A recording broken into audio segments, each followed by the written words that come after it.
do affect elsewhere. You know, if you really look at the way this race was supposed to unfold from Clinton's point of view, had these charges never come up, this Tuesday and next Tuesday were in fact supposed to lock it up for him. But because of these charges, he's now faces a longer campaign. I still think I think for some of the reasons that Mark cited, and that is that he is doing a better job than Paul Tsongas right now at mobilizing the fundamental Democratic base. I would have to say he has a slight edge going toward the nomination. All right, let's go to the Republican results. President Bush won on all three, projected to have won big in Colorado, 70% plus in Maryland, 61% looks like in Georgia. What does that mean? Well, it means that Georgia was the battleground. That's where the president spent the last weekend, visiting churches and making other appearances. And Pat Buchanan looks like he comes out with 2 out of 5 votes. It's not good news for the White House. I mean, it means that Pat Buchanan certainly has the license to hang around for a while. He has not been repudiated, and he can point to some real scalps on his belt that George Bush has moved on, you name it, any conservative issue, from the National Endowment for the Arts funding to cashier and the chairman there, to school prayer, to the tax issue. I mean, Pat Buchanan turned to the conservative heart and soul of the Republican Party and say, look what I've made him do. And he is pushing the president to the right, is he not, David? Absolutely. Just in the last 24 hours, the president, as we saw in the clips earlier this evening, has said he made a mistake when he signed on to the tax increase. You know, something that he's been defending ever since he did it, and he's clearly he was throwing a bone to the conservatives, saying, "Listen, I got your message. I made a mistake. I'm sorry. Let's move. I want to be friends again." I would think, based on this now, Jim, because given the magnitude of the problem that Buchanan is becoming, that there's going to be more and more anger on the part of Bush partisans. I would imagine in the next few days we'll see a lot of pressure to get Pat Buchanan to withdraw from the race if he does not win a state on Super Tuesday. I would imagine they're going to start trying to raise the bar on him, in effect. I mean, you raise this question about where is the bar. I would think they're now going to try to raise it to a level where they don't think he can meet it, and then say, if you can't meet it, you ought to get out. Mark, the additional point the Democrats have made, Clinton made it again tonight. Abe Rosenthal made it in a column in the New York Times today. When is President Bush going to take on Pat Buchanan? Pat Buchanan, according to the critics of Buchanan, is vulnerable in areas of immigration and his attitude toward Jews and his race things and all of that. Why doesn't President Bush take him on? Well, what he's done is use surrogates, both friendly press sources and paid surrogates, or at least deputized surrogates, in his own campaign to do it. I mean, he has Bill Bennett, former erstwhile Republican national chairman, for about 12 microseconds. I think he took that job after his drug czar. He's gone after him. P.X. Kelly, the former commandant of the Marine Corps, did it in the paid commercial. So I think they're going to resist, as long as they can, the president himself engaging Buchanan. Don't forget, Jim, we're talking 2 weeks ago. 2 weeks ago, they didn't even mention Pat Buchanan's name in New Hampshire. Now we're talking about, and he won't debate him. So that makes it even more complicated. What do you think, David? Do you think that President Bush and his folks are really going to come after Buchanan, or are they so afraid of alienating the right? They want to hold them together for November. They will tolerate it and keep trying to move that way rather than to fight it. Well, they're definitely afraid of alienating the right, and that's clearly what they're trying to do by on these position changes on taxes. And he's been moving over to evangelicals. You know, he changed churches this last Sunday to go from a mainstream church quote to an evangelical church in Atlanta when he went to worship on Sunday. So yeah, I think that what they'll probably do, Jim, is find someone to go out and give a major speech trying to paint Buchanan out of the mainstream conservative movement. That they'll try to say this is a man as a radical, he's flirting with racism and anti-Semitism, and he just cannot represent the Republican Party any longer. And then I think they will join with that a challenge to Mr. Buchanan to say, look, if you can't win on Super Tuesday anywhere, you ought to get out of the race. This is unfair what you're doing to the party. But you believe it'll still be done by surrogates. The president will not go after him personally. I will be surprised. I think that they want to do everything short of that they can, Jim. If they ultimately, I would think the president might do that if they wanted to get him out. If he continues on into the industrial states and vows to stay on into California, maybe the president will go after him. But I think they want to avoid it at all costs, putting George Bush on his level. I think they see that as demeaning the president and losing some of the, quote, presidential aura that goes with that office. We have to leave it there. I know you wanted to add something, Mark, but there will be other times, other places. Thank you both very much.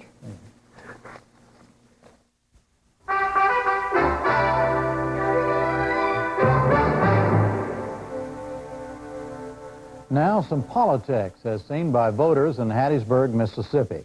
It is the first of several reports using polling data from the Times Mirror Center for the People and the Press. In 1987, Times Mirror developed a voter classification system based on political and social values as well as party identification. When they did their latest national survey, Times Mirror did a special run for the NewsHour in Hattiesburg. Then Elizabeth Brackett went there to talk to some of the voices behind those numbers.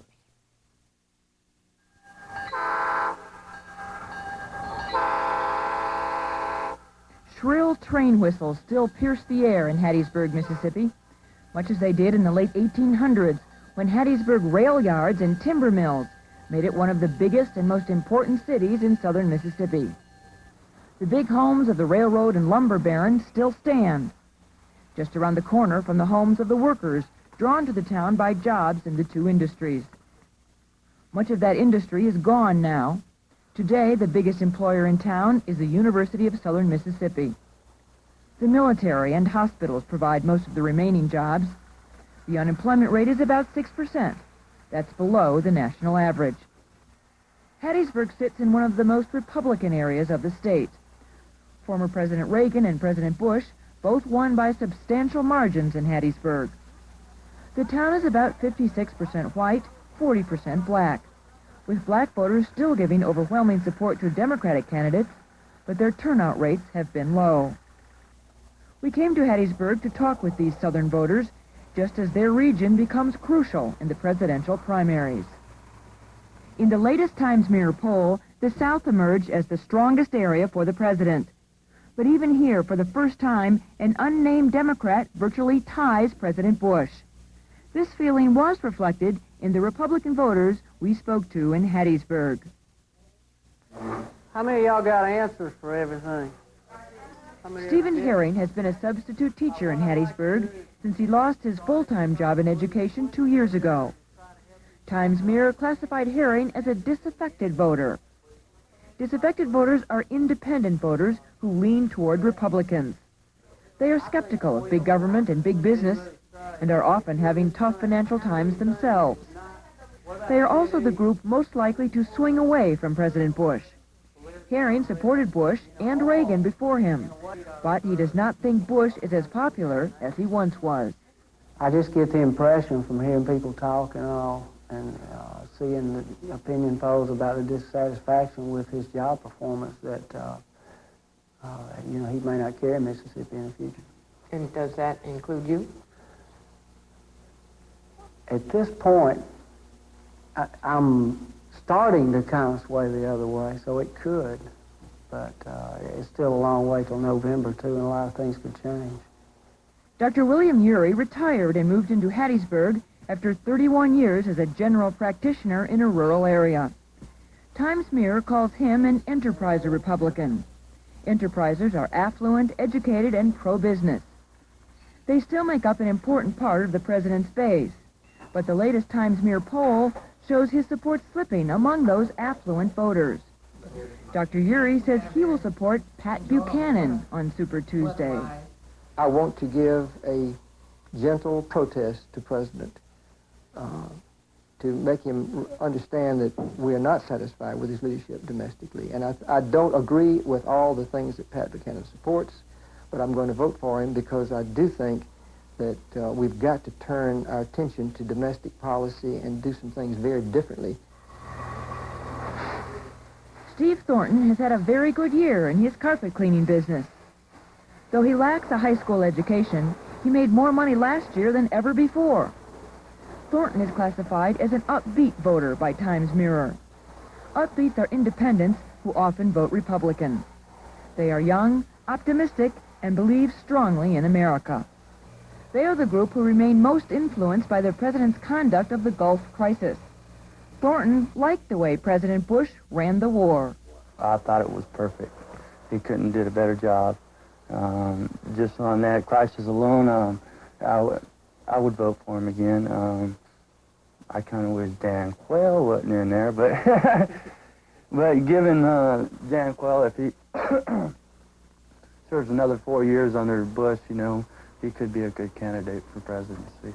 While the Times-Mirror poll showed the now famous unnamed Democrat beating George Bush, it also showed 66% of the voters think the president will win in the fall.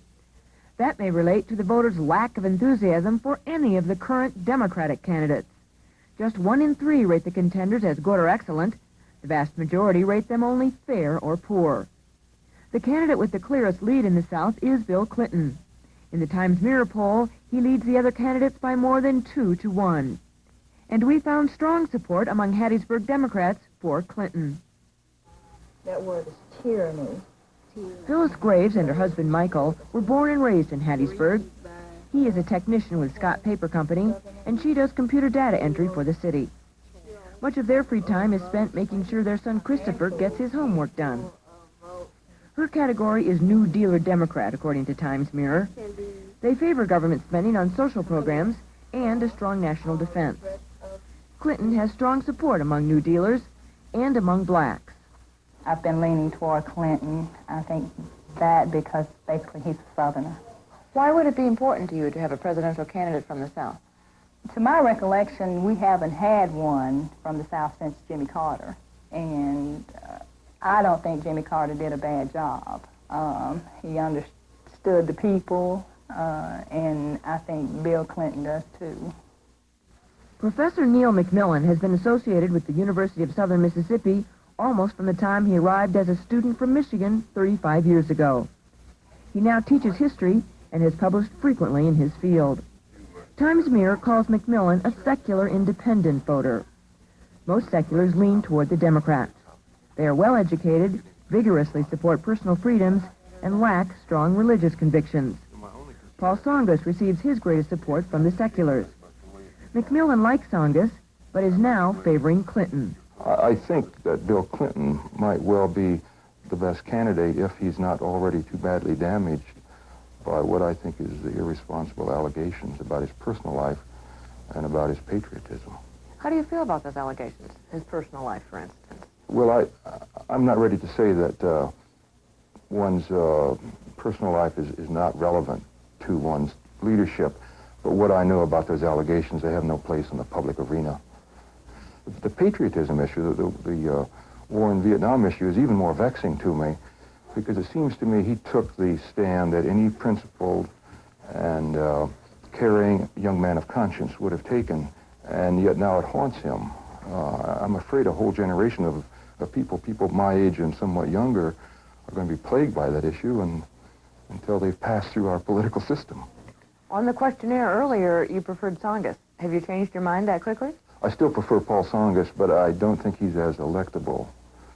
I think, you know, we care in this country about charisma, whatever that means. And his slight speech impediment, I think, may be a problem for him.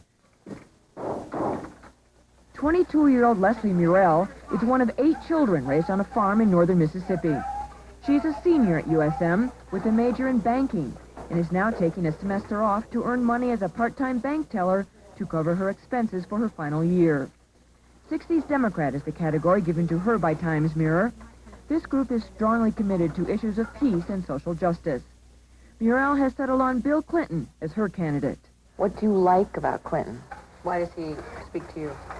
I think he was given an unfair deal from the beginning because he has this scandal to come out all at once. I don't think he's had a chance to really prove himself. He's trying to dig himself out to try to get the public to look at him again because his name has been scandaled. And I think he might have something very good to say if we give him a chance. If Jesse Jackson does not endorse Bill Clinton, how much of a difference would that make to you? If he could give a very, very good reason as to why he's not endorsing, by him being a very positive black image, yes, it can affect my opinion. 4 of the 6 voters we talked to thought the economy was the most important issue the country faced. And none of them thought the president had done a very good job of handling the nation's economic woes. The thing I hear the most is people are unemployed. People have used up their unemployment benefits, and they have no income, and they're standing in line to get jobs, and they're not fair to get. How much can government influence the economy? I think government has to put money back into jobs. Right now, I think they're getting more than an adequate share of tax money, which could be left in the economy to create more jobs. And also, I mentioned this in the poll, that there's a lot of waste in government spending. There's a lot of money being sent abroad to underdeveloped countries, the Soviet Union, and we have people starving in this country. And I think we need to take care of our own people. I think it goes back to the war in the Gulf. I think the president, with all due credit, did such a superb job of leading the free world in that terrible event. But I was really disappointed that as a parallel thing, he didn't appoint a Blue Ribbon Committee, a think tank, to work on the domestic problems that the nation was developing. I think he missed a wonderful opportunity to present the nation and the Congress with solutions to some of our economic woes while he was riding the crest of the popularity of solving that Gulf mess as well as he did. I think there has been such a morass of confusion. The Congress, the Democratic Party makes utterances, the Republican minority makes utterances, the president's people. There seems to be no leadership from anybody. It just seems to be on automatic pilot. Things are just floating. And I think the people are really discouraged. I know people here are. They feel like nobody's in control. How do you think President Bush has handled the economy? He did a very good job on that, just on the simple fact of the Gulf War. Okay, that took a lot of his time, and with Russia over there, the crisis they've been going through, and it's, you can only do so much. What do you think about President Bush's handling of the economy? Well, let me say the first 4 years, I thought he had a grip on it, but then he kind of started losing it, and right now he's not doing a very good job right now. But I can't say that I'm not prospering, that, we're not doing well, because we are. But as a whole, as I see the country, no, we're not. He's not doing the job, no. For the first time, perhaps since 1946, can now focus our energies on domestic issues. President Bush has not addressed these issues. He has no domestic policy that I can understand, paid no attention to domestic concerns until this race developed. And so to think that once elected he will turn to domestic issues is extremely naive. Man simply does not have a social agenda or a domestic agenda. I think the rising taxes is one of our more critical problems, and the problems faced with the middle class, the fact that they are suffering from the taxes that we currently go through. What do you see as the difference between the Democrats and the Republicans concerning the issue of taxes? I think that they all try to avoid the questioning about taxes, and those who are afraid more or less of saying the wrong thing tend to say that they are going to lower taxes, which I don't think will happen. The voices from Hattiesburg reflect the discontent with the president that the Times Mirror found in its poll. Both indicate that Super Tuesday and beyond could mean tough times for the Bush re-election campaign.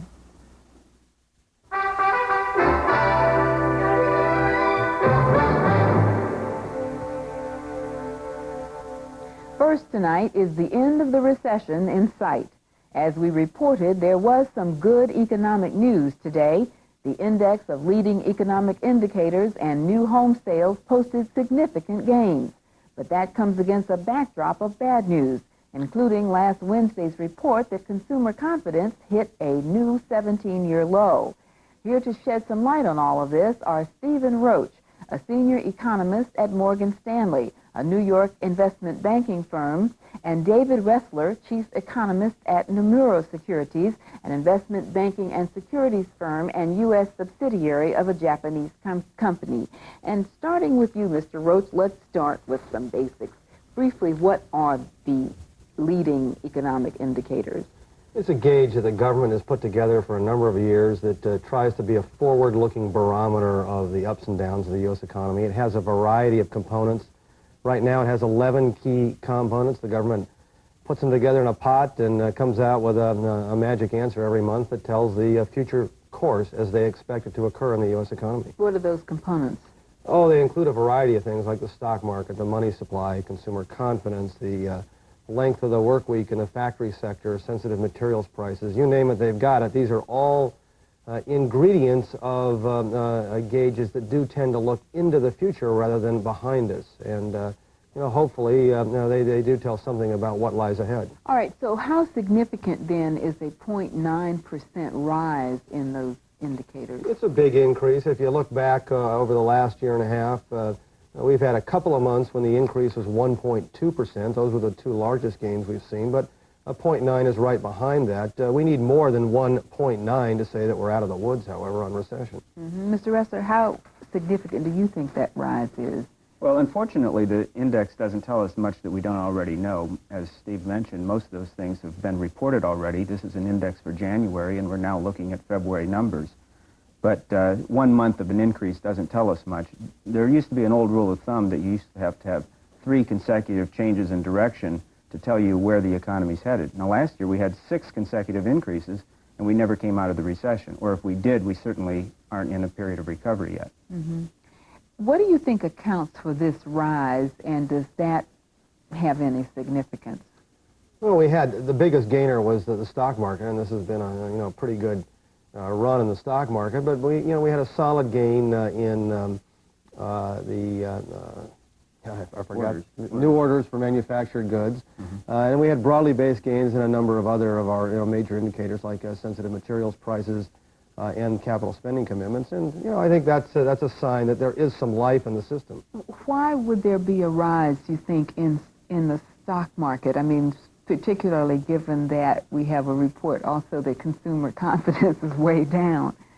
Well, or is there a relationship? Let's talk about consumer confidence in a second, but I think the stock market is looking ahead to an economic recovery that's driven by lower interest rates and an economy that has come through a period of wrenching change. And the stock market tends to look through any lingering downside that still may be out there for the U.S. economy. Do you think it's because people think the economy is healthy that they're back into the stock market, or is it because rates are cheaper? Well, I think there's something to realize about the stock market. We've had a 25% increase since the middle of 1989 when the economy really started to slow down. So throughout the period of contraction or slowing of economic activity, stock prices were doing rather well.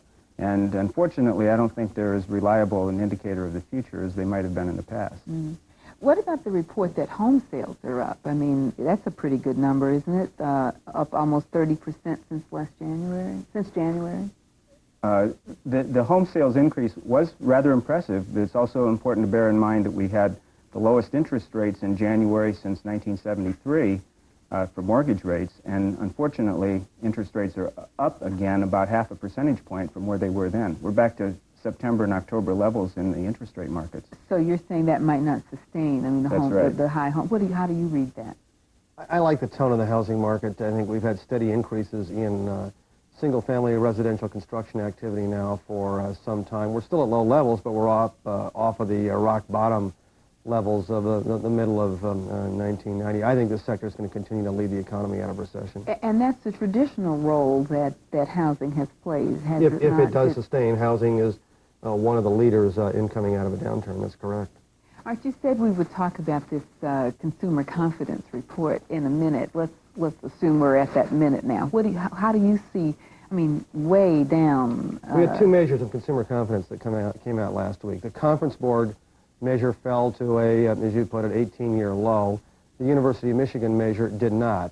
The 2 measures, the Michigan measure is far more reliable. It is included. It's far less volatile. The Conference Board measure always collapses at the very end of a recession. In October of 1982, the Conference Board measure collapsed. People thought there was no end in sight to the recession. The truth is the recession was 1 month away from ending. How does that happen? It's a statistical property of the way this measure is constructed. The government, for that reason alone, tosses out the Conference Board measure, includes the Michigan measure, which actually rose last week in its index of leading economic indicators, It's a better gauge. Consumers are not thrilled right now, but they're not nearly as depressed as the conference board measure would lead you to believe. Do you agree with that, Mr. Ressler? Essentially, yes. Steve's right that the index, especially that which feeds into the February leading indicators, the Michigan index, was up last month, but we're still tracking levels that are at the low point of this recession. We haven't really come off the bottom yet. We're basically back to December, November levels. Well, when Alan Greenspan testified today, he warned about extraordinary forces that make the future uncertain. Doesn't that put a damper on some of this good news? Until people feel better, it's going to be tough to sustain meaningful gains in spending. I personally believe that the major impediment to an improvement in consumer psychology is fears over job security, especially from white-collar workers who have never before known the pain of economic distress and hardship. How do you see it? I tend to agree. I think there's another element out there, too, that threatens the economy's recovery, and that is the backup in, or rise in interest rates we've seen in the last month and a half. In my judgment, it was that which derailed the recession or the recovery last year, and it threatens to do so again this year. Do you see any turnaround in the long term? I mean, like, I think unemployment figures come out on Friday. Right, I mean, what do you see happening? It's probably the single most important piece of economic information we get each month, and most of us hazard guesses about what's going to happen. Our guess is that we didn't have much improvement in employment in the month of February, and that's going to get reflected on Friday. Do you see any other weak spots that Greenspan may have had in the back of his mind when he issued that little warning? I mean, other little... He's been cautious for a long time. He's worried right now about balance sheets, both in the financial system and in the household sector of the economy. I have to say, I think household balance sheets have improved significantly over the last several months. And meaning household balance sheets, meaning what? Debt ratios relative to income. If you look at installment credit, that ratio relative to income is down to its lowest level right now in about 6 years. I think the banking system is more liquid today. There certainly has been a peaking out of non-performing loans. There's been an improvement of capital positions in the banking industry, and the money supply growth is starting to pick up. So, again, we're not out of the woods, but things are a lot better today than they were a year ago. You agree with that? I agree. Essentially, I do agree with that, but I still think we have a problem as long as interest rates remain stubbornly high. And in my judgment, that is the case, especially as it affects long-term interest rates. Mm-hmm. Any other weak spots? Well, I think there's one of the uncertainties that perhaps Mr. Greenspan was alluding to is that we're going to be facing some rather significant defense cutbacks over the next several years as the U.S. scales back its military commitments around the world. And I think that throws a lot of doubt on the economy's performance over the long haul. How confident do you feel sitting here? I don't want you to undercut your predictions and things, but I've read so much today that says that there's just so much uncertainty that nobody can really be confident about whether we're coming out of the woods, when we're going to be out of the woods. How confident do you feel? Well, if you've been doing this for as long as I have, you've had your confidence shaken many a time, and this is certainly a time when that has been the case. We just simply look at traditional relationships in the economy. As I see it, things seem to be falling into place in early 1992 that do lay out the possibility that we will build a sustainable recovery as the year progresses. About mid-year, you were saying? Mid-year at the latest, possibly even sooner. Mid-year, you think? I'd say mid-year, assuming that we get a resumption of the decline in interest rates that we enjoyed last year. All right. Well, Mr. Ressler and Mr. Roach, thank you both for being with us. Thank you. Thank you.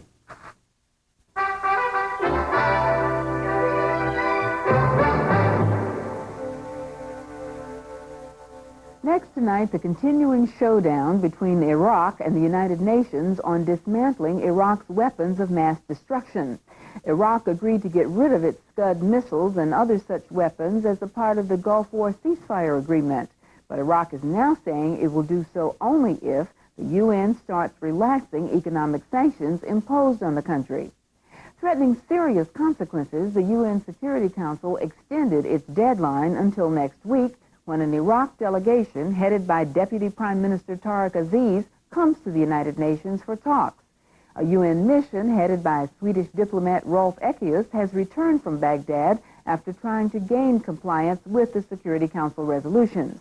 Judy Woodruff talked with Mr. Ekius earlier today and asked him why it was hard for UN inspectors to get the information they need from the Iraqis. Well, it is a consistent refusal from the Iraqi side. If I may paraphrase what they are saying to us, they say we give you what is necessary to know. I feel that the word necessary is their own interpretation. We don't feel that we get what is necessary, and we have to follow up the ceasefire resolution, which and its follow-up resolutions, which require that Iraq give full, complete, and final disclosure of all its programs. And we indeed lack that type of information, the full presentation of the comprehensive program. But so you don't see any ambiguity in the language of the resolution itself. I mean, there's no room for, say, misinterpretation or a different interpretation on the part of the Iraqis. There is the language is very clear in the resolution. I don't see any possibility to misread that text. So, of what they were required to do, how much have they done? Well, I think they have problems with missile-related production capabilities. That means facilities and items which are necessary to modify or produce long-range ballistic missiles. They have such equipment and material, and the UN, we require that these materials all of it should be destroyed. And the Iraqi side say, well, we could convert those items for civilian purposes and make those items useful in the civil industry. Well, what about that? I mean, because their Minister of State for Foreign Affairs said in, a letter to the United Nations last week that, in so many words, he said it's not fair to destroy this equipment, which could be converted. Isn't that a legitimate argument that they're using? No, it's not at all. The Security Council has made clear that missile-related material, including, of course, the missiles themselves and the launchers, all of these things should be destroyed. There is no alternative left for that.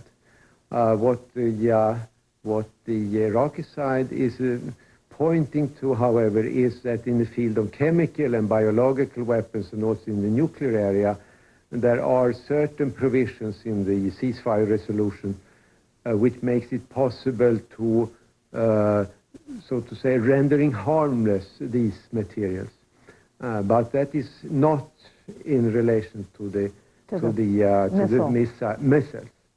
And also it is even more difficult to understand the Iraqi side, as the Iraqi authorities refuse to accept the plans prepared by the UN for monitoring and verification of Iraq's future capabilities, which adds, of course, to the seriousness of the situation. Well, Mr. Ambassador, what do you think is going to happen? The Iraqi Foreign Minister, Mr. Aziz, is coming to the United Nations, next week to talk with you and others, is that right? He is coming, first of all, to present his view, his government's views on these issues to the Security Council, and indeed also I will see him again. I was, as you know, in Baghdad only a week ago. And do you see room for compromise here? No, I don't see any room for compromise, because the Security Council has taken its decision on the basis of a ceasefire resolution. This is a basis. And one cannot suddenly start to change the ceasefire provisions. They are, so to say, cut in stone, and they should be implemented. That is no doubt about it. Well, if that's the case, what's going to happen? The United Nations has said now that Iraq faces serious consequences. What does that mean exactly? Well, there are many aspects on this. Of course, in short term, there are obvious things, like the continued sanctions, economic sanctions, both with regard to possibility to deliver goods to Iraq, and second, of course, to buy Iraqi, especially oil, and carry out financial transactions with Iraq. That's the first thing. The second thing is more difficult maybe to define, but it has to do with Iraq's political isolation, which is a consequence of its own refusal to fully comply with the resolutions. As you know, Security Council, all 15 members, 15-0, has all members have condemned Iraqi behavior, and because this political isolation is a matter which is severely hamper Iraqi capability. But, Mr. Ambassador, Iraq has been isolated politically for more than a year since it invaded Kuwait. What makes you think that anything short of some sort of military action, using military force, is going to get what the United Nations says that it must have? I feel that these both economic and political components in this set up by the UN are effective and that they are working in the long run. However, that doesn't mean that the Council may contemplate, or members of the Council may contemplate other actions, as you rightly pointed out. The Council has said that this can or will have definitely serious consequences.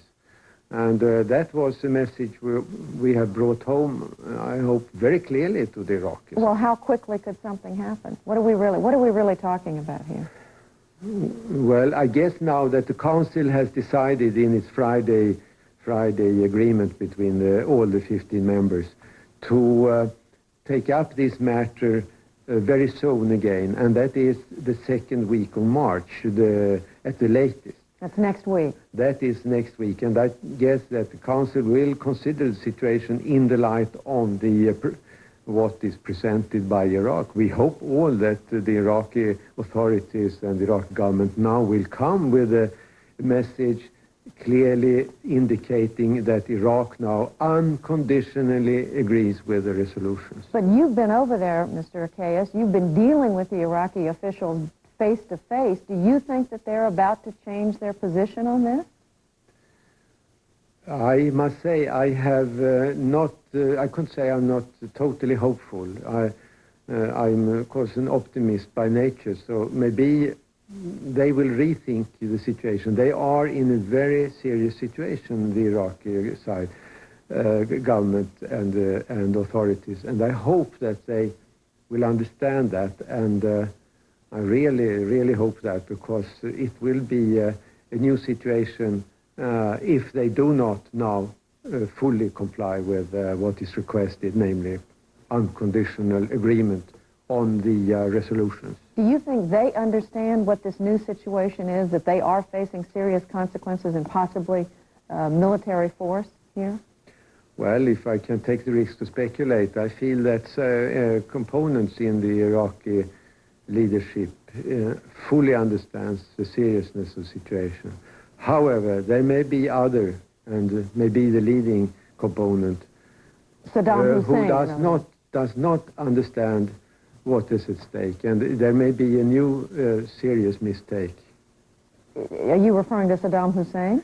Yes, I fear that it is on that level where there is a misreading of the situation, and I hope now that after the mission I carried out last week, and in the light of the discussion and debate preceding this visit by Iraq, that this matter will be more sort of clear, stand more clear in front of the eyes of the leadership. Yes.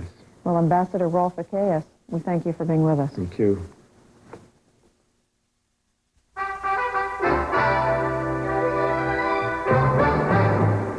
Again, the major story of this Tuesday was the ongoing 1992 race for president. 7 states held primaries or caucuses. President Bush won Georgia, Maryland, and Colorado over Pat Buchanan. Here are the latest votes in those states.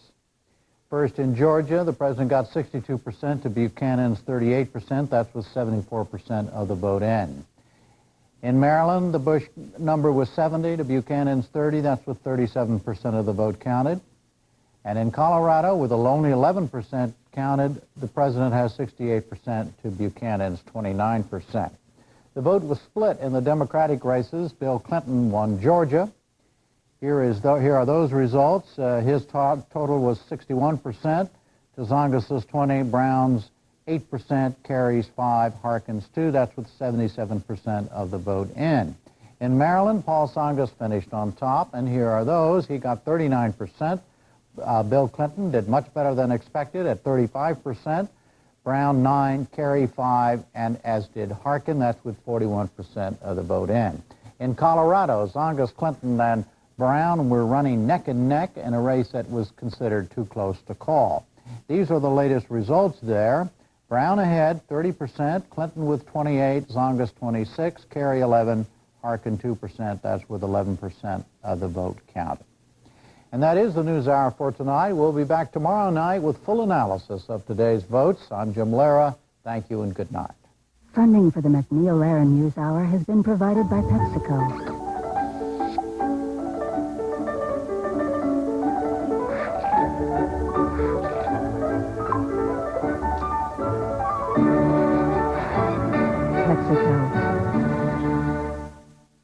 Part of helping the world live and communicate better is keeping it well informed.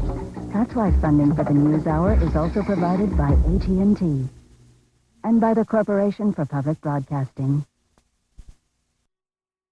This. My personality, says the artist, barely hanging in.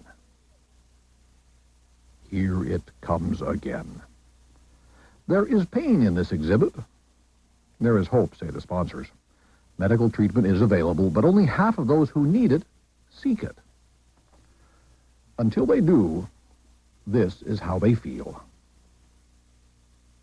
Ray Summers at large. Hurts to watch. Oh, it does.